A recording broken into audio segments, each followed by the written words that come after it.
پر شیخ صاحب دا بعضې خلي هغه وایي چې لکه داسې یوه ډله ده چې هغوی ته وهابیان ویل کېږي او پیسې ورته راځي.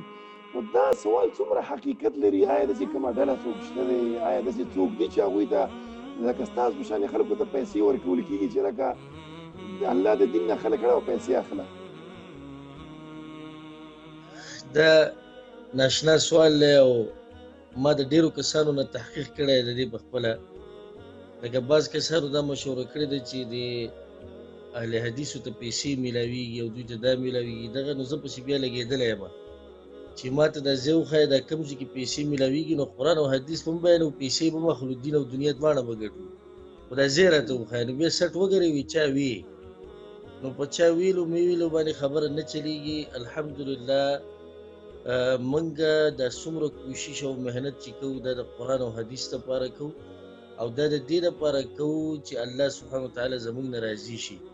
دلته یو اهمه نقطه دا ده چې وهابیان د دې په نوم باندې هیڅ ډله نشته او نه موږ ځان ته وهابیان ویلي دي او نه موږ چاته دا دعوت ورکړی چې راځه د وهابیانو سره یو ځای شه. خو د باطل پرستو دا طریقه ده چې دوی همیشه کوشش کوي چې د حق پرستو باندې څه نوم ولګوي چې د هغې د لاسه دا خلک د دوی نه واوړي.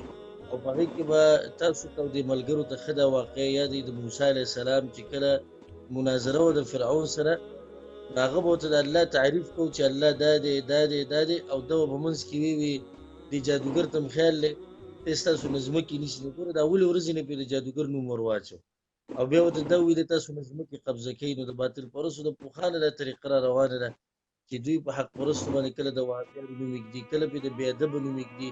الحمدلله موږ د علما کرامو ادب کوو، الحمدلله موږ د امامانو ادب کوو، الحمدلله موږ د کتابونو د علمي کتابونو د هر څه ادب کوو. خو دومره ده چې د الله ادب زیات زموږ په زړه کې ده او بیا پسې د رسول الله صلی الله علیه وسلم دی.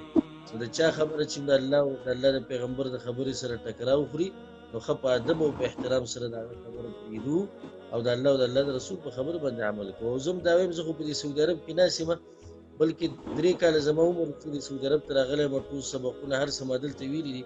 والله بالله ثم تالله که د اوسه پورې چا ماله په دې یو ریال راکړی چې ته وهابي دا یو ریال واله او دا خلک د دې مذهب نه واړه